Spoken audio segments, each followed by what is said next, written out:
नमस्कार दोस्तों, स्वागत है आपका अपने YouTube चैनल सरकारी सपने पर। जैसा कि आपको पता है, हमने प्रीवियस ईयर की सीरीज स्टार्ट कर रखी है, जिसमें अपने पिछले 5-6 साल में जो भी राजस्थान जीके से रिलेटेड पेपर्स हुए हैं, उनको सोल्व करेंगे। तो आप अपना साथ बनाइए रखिए और अंत तक वीडियो को ज़रूर देखिए। वीडियो बहुत ही हेल्पफुल होने वाली है, चाहे आप किसी भी एग्ज़ाम की तैयारी कर रहे हो, जैसे कि रीट, जेईएन, पटवार, पुलिस, वनपाल, वनरक्षक। तो चलिए शुरू करते हैं अपना दूसरा पेपर, कनिष्ठ वैज्ञानिक सहायक अभियंता का, जो बायोलॉजी स्ट्रीम में हुआ था। तो चलिए शुरू करते हैं अपना पहला क्वेश्चन। निम्नलिखित में से कौन सा एक लोक चित्रकला का अंग नहीं है? ऑप्शन ए पथवारी, ऑप्शन बी फड़, ऑप्शन सी बनी ठनी, ऑप्शन डी सांझी। तो इसमें जो अपना राइट आंसर है वो है बनी ठनी, क्योंकि जो ये बनी ठनी है एक चित्रकला शैली का प्रमुख चित्र है, ना कि ये चित्रकला शैली है। जो बनी ठनी है इसको निहालचंद नामक चित्रकार ने बनाया था और इस पर भारत सरकार ने 1973 में डाक टिकट भी जारी करवाया था। और जो पथवारी है ये गांव में पथ रक्षक रूप में पूजे जाने वाले स्थल को पथवारी कहा जाता है। और जो फड़ है ये फड़ कपड़े पर बनी चित्र व देवी देवताओं के इतिहास के बारे में होता है। और जो सबसे बड़ी फड़ है ये देवनारायण जी की फड़ है, देवनारायण जी की, ठीक है। और ये सांझी है, सांझी दीवार पर गोबर से चित्र बनाने की एक कला को सांझी कहते हैं। जिससे दीवार पर गोबर से चित्र बनाने को क्या कहते हैं? सांझी। और जो ये है फड़ है ये कपड़े पर बनाई जाती है, कपड़े पर। और जो अपना ये पथवारी है ये एक पत्थर पे बनाई जाती है। और जो बनी ठनी है ये किशनगढ़ शैली की प्रमुख चित्र है, किशनगढ़ शैली का प्रमुख चित्र है। तो चलिए तो चलते हैं अपने अगले क्वेश्चन पर। अगला क्वेश्चन, सलेमाबाद में निम्बार्काचार्य पीठ की स्थापना किसने की? जो option A Haridev Vyas, option B Parshuram Dev, option C Narayan Dev और डी हरिवंश देव। तो इसका सही आंसर है अपना ऑप्शन ए हरिदेव व्यास। जो निम्बार्काचार्य पीठ है इसकी प्रमुख पीठ है सलेमाबाद अजमेर में। ये क्वेश्चन भी ज़्यादातर पूछा जाता है कि इस निम्बार्काचार्य पीठ की प्रमुख पीठ कहाँ पे है? इसकी प्रमुख पीठ है सलेमाबाद में। तथा इसका उपनाम नारद हंस, सनक संप्रदाय और राधा वल्लभ संप्रदाय। जो राधा कृष्ण की युगल रूप में पूजा की जाती है, इसमें क्या की जाती है? राधा और कृष्ण को युगल रूप में माना जाता है, जैसे राधा और कृष्ण है। तो चलिए चलते हैं अपने अगले क्वेश्चन पर। अगला क्वेश्चन, निम्नलिखित में से किस स्थल से जाख बाबा की प्रतिमा प्राप्त हुई है? Option A Abaneri, option B Kiradu, option C नौ और ऑप्शन डी बेराट। तो इसका जो राइट आंसर है वो है ऑप्शन सी नौ, भरतपुर। नौ कहाँ पड़ता है? भरतपुर में, ठीक है। और जो ऑप्शन अपना बी है किराड़ू, यहाँ पे शिव जी के मंदिर हैं। किसके?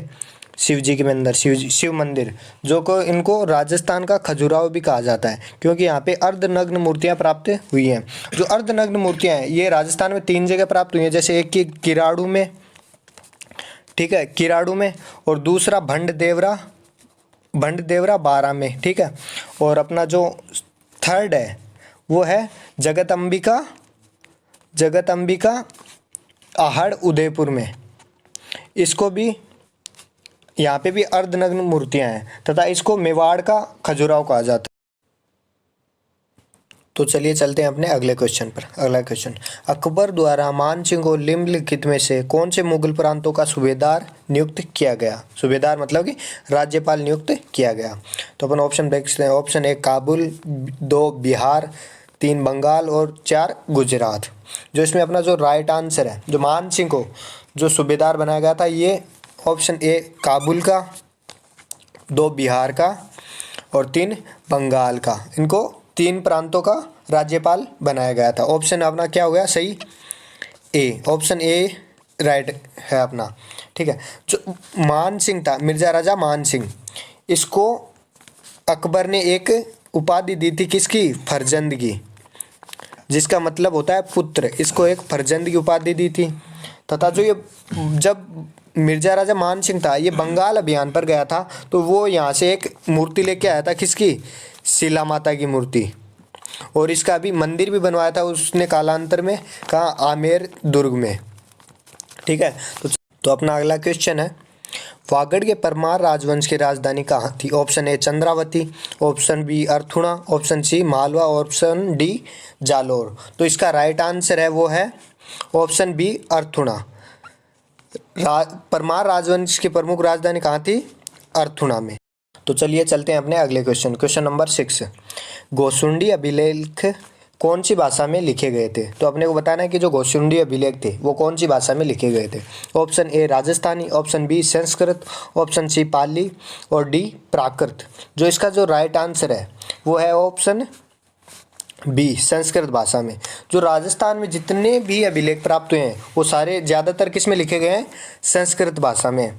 और जो ये गोसुंडी शिलालेख है ये गोसुंडी नामक स्थान पे प्राप्त हुआ है जो कि चित्तौड़गढ़ में है। कहाँ पे? चित्तौड़गढ़ में है ये गोसुंडी शिलालेख। और जो इसको सबसे पहले 1887 में श्यामलदास ने इसकी खोज करी थी तथा इसको सबसे पढ़ा किसने था? पढ़ने का कार्य करा था डॉक्टर डी आर भंडारकर ने। किसने? डॉक्टर डी आर भंडारकर ने। और ये संस्कृत भाषा में लिखी गई है। कौन सी भाषा में? संस्कृत भाषा में। तो चलते हैं अपने अगले क्वेश्चन की ओर। तो चलिए चलते हैं अपने अगले क्वेश्चन की ओर। अगला क्वेश्चन नंबर 7। कालीबाई संबंधित थी। कालीबाई कौन से जिले से संबंधित थी? Option A Banswara, option B Dungarpur, option C Udaipur, option D Pratapgarh. जो अपना इसका राइट आंसर है वो है ऑप्शन बी डूंगरपुर। ये जो कालीबाई थी एक भील बालिका थी जिसने अपने गुरु सेंगाबाई को बचाने में अपने प्राण न्योछावर कर दिए। और ये 19 जून 1947 की घटना है। चलिए चलते हैं अपने अगले क्वेश्चन की तरफ। 1948 में मत्स्य संघ का प्रधानमंत्री किसे चुना गया था? Option A Manikyalal Verma, option B Shobharam Kumawat, option C Gokulal Asawa, option D Hiralal Shastri. तो इसका जो राइट आंसर है वो है शोभाराम कुमावत, ऑप्शन बी। तो जो राजस्थान का एकीकरण हुआ था उसमें सबसे पहले जो नाम दिया गया था उसको दिया गया था मत्स्य संघ। और मत्स्य संघ में कौन कौन से जिले शामिल थे? वो थे अलवर, भरतपुर, धौलपुर और करौली। और एक ठिकाना भी शामिल था। कौन सा? नीमराणा ठिकाना शामिल था। ठीक है, तो आप कैसे याद कर सकते हो इसको? ABCD। ठीक है, ABCD अलवर, भरतपुर, करौली और धौलपुर। अलवर, भरतपुर, धौलपुर और करौली। ठीक है, तो जो इसका प्रधानमंत्री चुना गया था वो किसको चुना गया था? शोभाराम कुमावत को। और जो इसका राज प्रमुख बनाया गया था वो किसको बनाया गया था? उदय भान सिंह को इसका राज प्रमुख बनाया गया था। ठीक है, और इसका उद्घाटन करा था गौड़गिल ने। किसने? गौड़गिल ने। ठीक है, उद्घाटन किया था गौड़गिल ने। राज प्रमुख बनाया था उदय भान सिंह को। प्रधानमंत्री बनाया था किसको? शोभाराम कुमावत को। और ये 4 जिले शामिल थे और एक ठिकाना शामिल था। कौन सा? नीमराणा। तो चलिए चलते हैं अपने अगले क्वेश्चन की तरफ। अगला क्वेश्चन नंबर 9। निमुचना कांड के समय अलवर का शासक कौन था? ऑप्शन ए महाराजा बन्ने सिंह, बी महाराजा तेज सिंह, सी महाराजा विनय सिंह और डी महाराजा जय सिंह। तो इसका जो राइट आंसर है वो है ऑप्शन डी महाराजा जय सिंह। कौन थे? निमुचना हत्याकांड हुआ था उसमें कौन थे? महाराजा जय सिंह। ठीक है, तो जो ये निमुचना हत्याकांड हुआ था ये 14 मई 1925 को हुआ था। कब? 14 मई 1925 को। ठीक है, और जो एक यंग इंडिया नाम का अखबार आता था उसमें इसको किसकी संज्ञा दी गई थी? दोहरी डायर साई की। किसकी? दोहरी डायर साई की संज्ञा दी गई थी। ठीक है, ये भी कई बार पूछ लिया जाता है। ठीक है,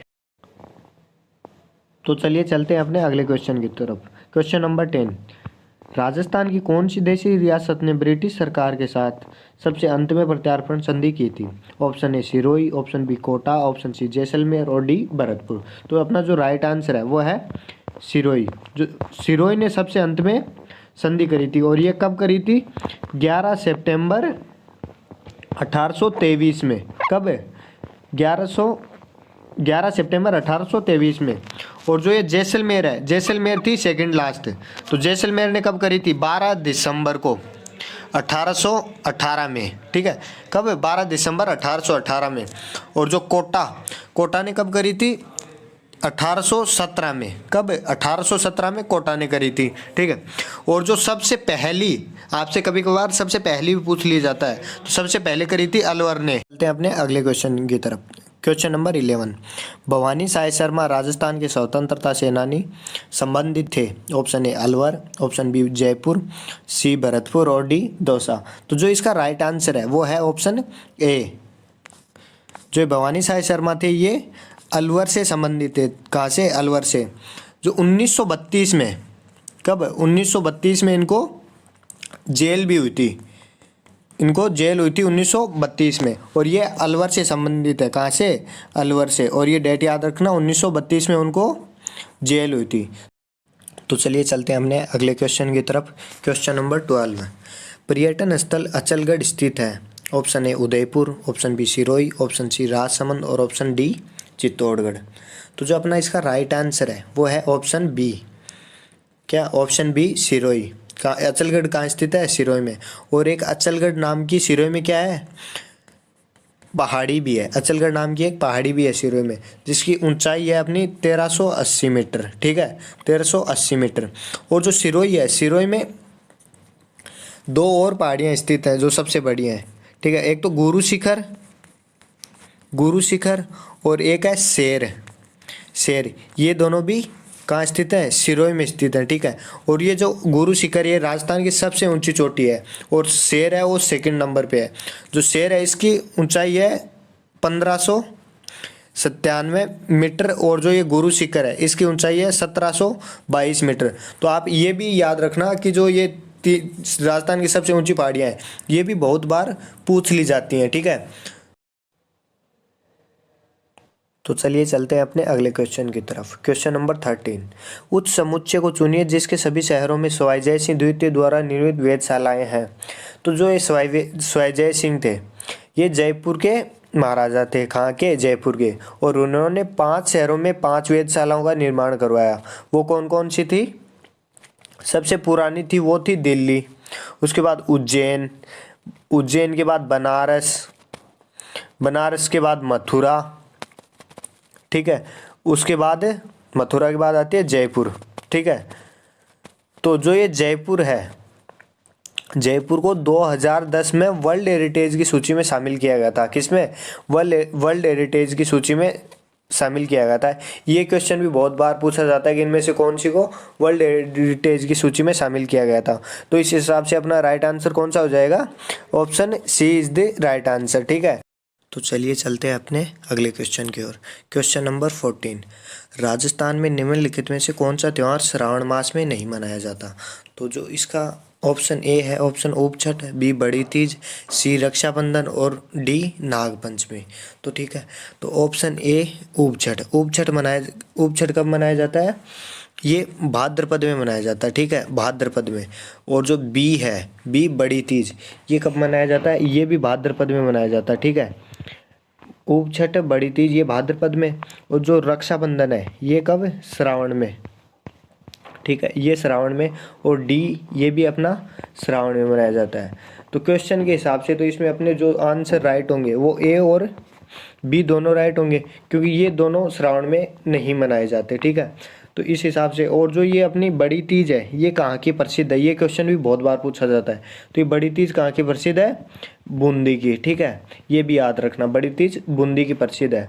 तो इस क्वेश्चन में थोड़ी बहुत गलती है, क्योंकि इसमें श्रावण में पूछ रखा है। तो इस हिसाब से तो अपने ए और बी दोनों राइट होंगे। अपने बताना है कि वंश भास्कर के रचयिता कौन थे? Option A Shyamal Das, B Suryamal Mishran, और सी जयानक, और डी मुंशी देवी प्रसाद। तो जो इसका राइट आंसर है दोस्तों, तो वो राइट आंसर है इसका क्वेश्चन, राइट आंसर है इसका बी, ठीक है, सूर्यमल मिश्रण। इसका राइट आंसर क्या हो जाएगा? सूर्यमल मिश्रण। जो वंश भास्कर थे इसका राइट आंसर क्या है? सूर्यमल मिश्रण। और जो मिश्रण की एक और पुस्तक है जो कि कई बार पूछी जाती है वो है वीर सतसई। कौन सी? वीर सतसई। और जो ये जो श्यामल दास है उनकी भी एक सबसे फेमस बुक है, जो कि कई बार क्या है, बहुत ही बार पूछा जाता है, उसका नाम है वीर विनोद। ठीक है, कौन सी? वीर विनोद, ये भी पूछा जाता है।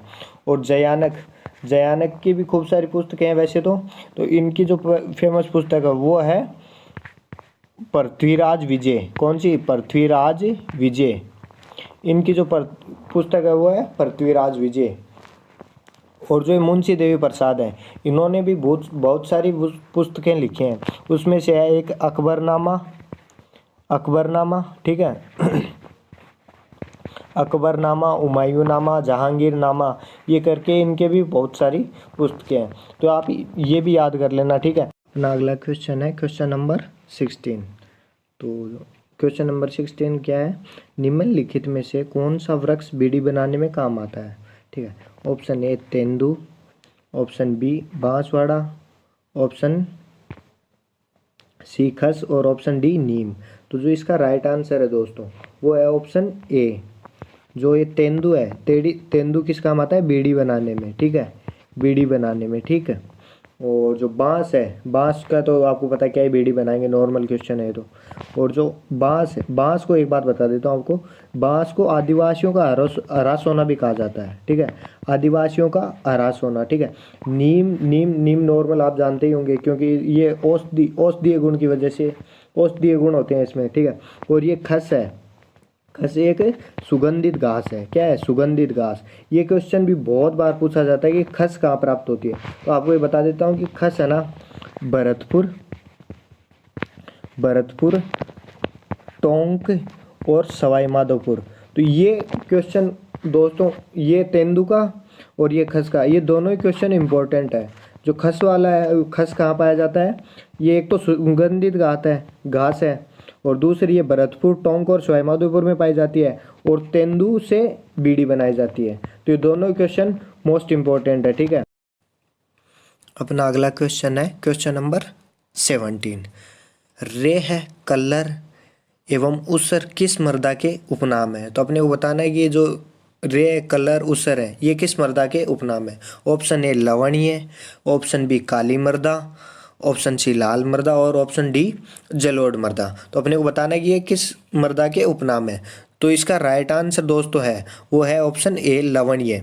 तो ये लवणीय मृदा के उपनाम है। ठीक है, लवणीय मृदा के उपनाम है। तो मैं आपको बता देता हूँ कि लवणीय मृदा पाई कहाँ कहाँ जाती है। कि बाड़मेर और जालोर, बाड़मेर और जालोर वाले क्षेत्र में पाई जाती है। ठीक है, और जो ये काली मृदा है दोस्तों, काली मृदा आपके जो आड़ोती का क्षेत्र है, आड़ोती का क्षेत्र है उसमें पाई जाती है। जैसे कि आड़ोती क्षेत्र में आपका कोटा आता है, तो कोटा से आप याद कर लो कि कोटा में काली मृदा पाई जाती है। ठीक है, तो आड़ोती क्षेत्र में आपकी काली मृदा, और जो ये लाल मृदा है, ये लाल मृदा आपकी पाई जाती है भीलवाड़ा, भीलवाड़ा, करौली, अजमेर, इस वाले क्षेत्र में आपकी लाल मृदा पाई जाती है।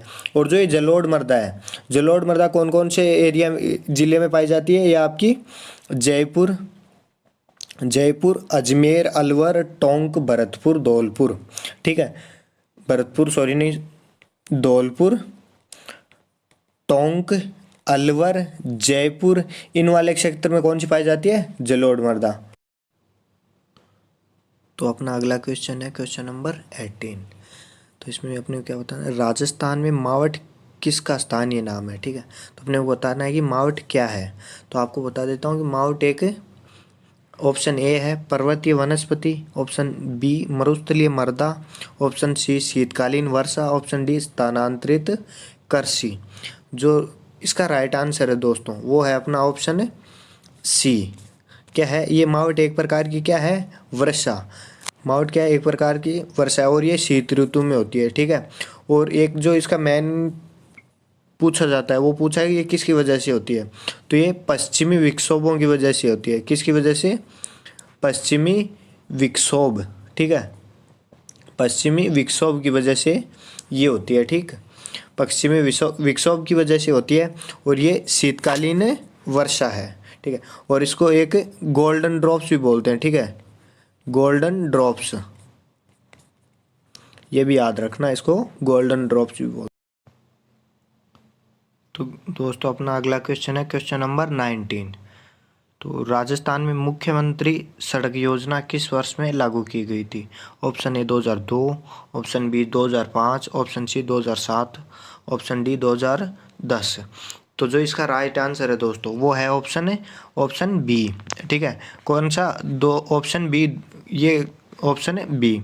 2005 में लागू हुई थी कौन सी? मुख्यमंत्री ग्राम सड़क योजना। ठीक है,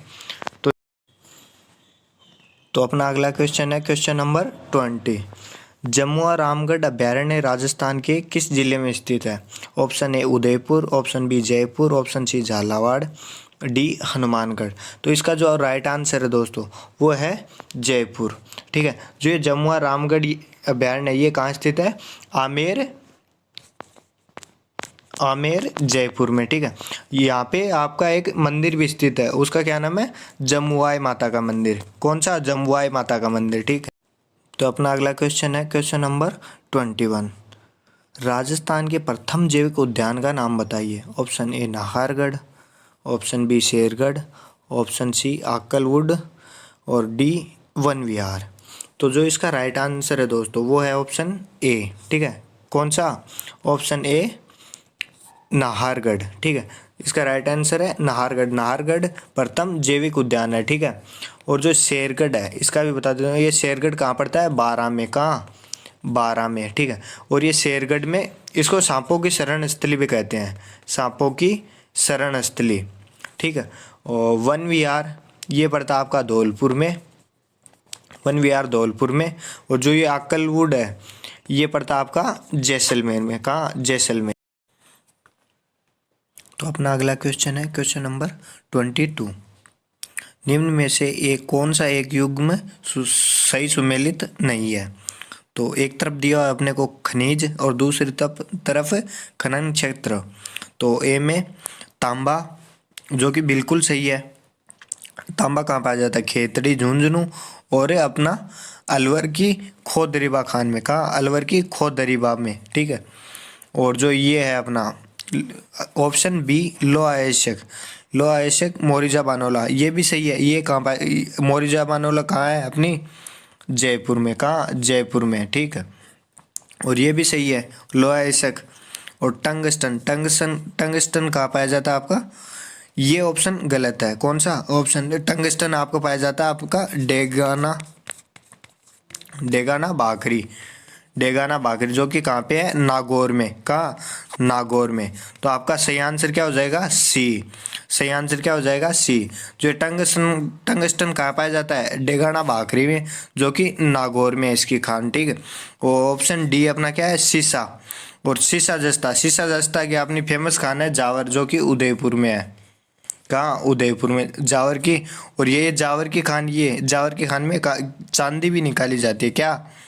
चांदी भी निकाली जाती है इसमें। तो अपना इसका राइट आंसर हो जाएगा ऑप्शन सी, क्योंकि ये गलत सुमेलित है। इसमें क्या दे रखा है?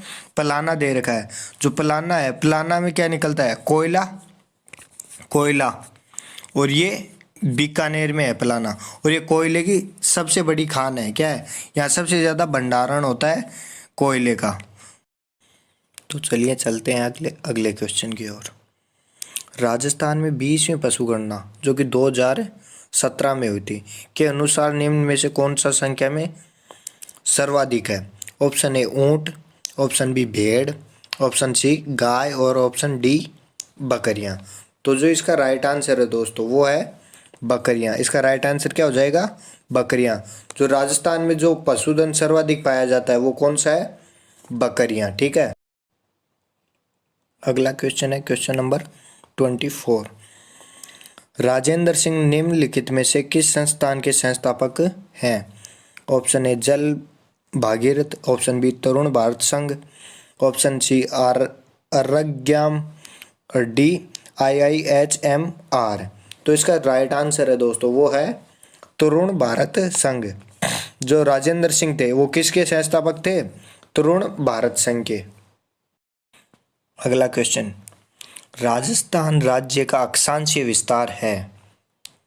जो राजस्थान है उसका अक्षांशीय विस्तार है। तो दोस्तों मैं आपको बता देता हूँ, जैसे अपने ये राजस्थान की आकृति है विषम चतुष्कोणीय। ठीक है, तो जो ये इसकी यहाँ से लंबाई है ये कितनी है 826 किलोमीटर।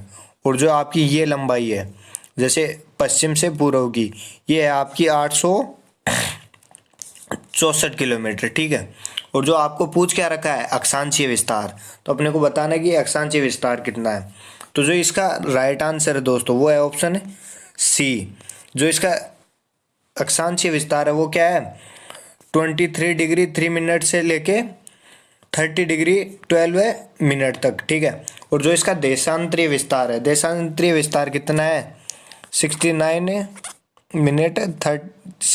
डिग्री 30 मिनट से लेकर पूर्वी देशांतर से लेकर 78 डिग्री 17 मिनट, कितनी है 17 मिनट। करते हैं अगला क्वेश्चन। निम्नलिखित में से कौन सा मरुस्थलीकरण का कारण नहीं है, तो अपने को बताना है कि इनमें से कौन सा है जो कि मरुस्थलीकरण का कारण नहीं है। ऑप्शन ए अतिचारण, ऑप्शन बी निवर्णीकरण और सी नगरीकरण, डी अतिवृष्टि, ठीक है। तो अपन देखते हैं कि अतिचारण की वजह से अपने पेड़ पौधे घास फूस ये सब क्या है उखड़ जाते हैं, जिससे कि जमीन पे मरुस्थलीकरण हो जाता है।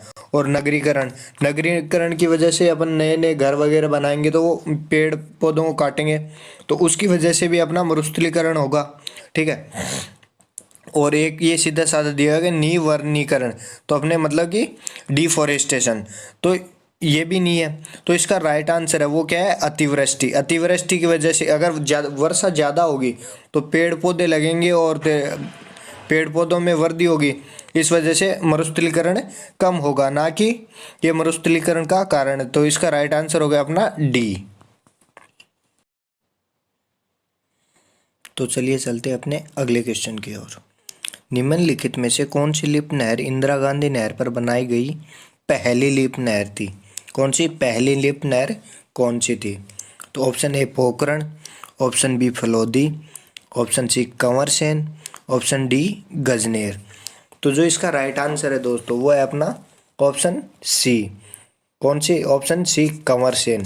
और ये कंवर सेन कौन कौन से जिले में बहती है? बीकानेर और आपका गंगानगर में।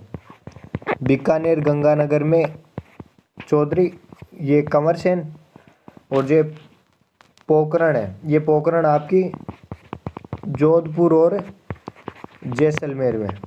जोधपुर जैसलमेर में आपकी पोखरण। फलोदी है, फलोदी आपकी 3 जिलों में बहती है। कौन कौन सी? जोधपुर, जैसलमेर और बीकानेर में। और गजनेर है वो गजनेर कौन कौन से में बहती है? बीकानेर और नागौर में। बीकानेर और नागौर में आपकी गजनेर। तो इसमें ये इम्पोर्टेंट था कि सबसे पहली कौन सी थी? कंवर सेन, ठीक है। और ये भी सबसे ज़्यादा बार पूछा जाता है कि कौन, ये जैसे कि इनके पूछ लिया कि ये कौन कौन से जिले में बहती। तो अपना अगला क्वेश्चन, निम्नलिखित में से कौन से जिले में से एक भी नदी प्रवाहित नहीं होती है? अपने को बताना है कि इसमें से कौन सा जिला है जहाँ पे एक भी नदी प्रवाहित नहीं होती। Option A Bikaner Churu, option B Bikaner Hanumangarh, option C Churu और नागौर, और ऑप्शन डी जैसलमेर और बाड़मेर। जो अपना राइट आंसर है इसका वो है option A. Option A Bikaner और चूरू। बीकानेर और चूरू ऐसे 2 जिले हैं जहाँ पर एक भी नदी नहीं बहती, ठीक है। तो इसको याद कर लेना कि बीकानेर और चूरू। और चलिए चलते अपने आज के लास्ट क्वेश्चन की तरफ। भारत के कुल क्षेत्रफल का राजस्थान द्वारा आच्छादित प्रतिशत है? तो अपने को बताना है कि भारत का कुल क्षेत्रफल का राजस्थान का कितना क्षेत्रफल है। तो ऑप्शन ए 9.45%, बी 10.41%, सी 11.54% और डी 10.15%। जो इसका राइट आंसर है वो है क्या? 10.41%। जो इसका राइट आंसर है वो दोस्तों क्या है? 10.41%। तो चलिए इसके साथ आज अपना पेपर संपन्न हुआ। तो इसी तरह अच्छे अच्छे वीडियोस देखने के लिए हमारे चैनल को सब्सक्राइब करें और शेयर ज़रूर करें। और अगर आपको कोई डाउट है तो कमेंट करके हमें ज़रूर बताएं। और अपने दोस्तों के साथ प्लीज़ ज़रूर शेयर करें और सपोर्ट करते रहिए। Thank you.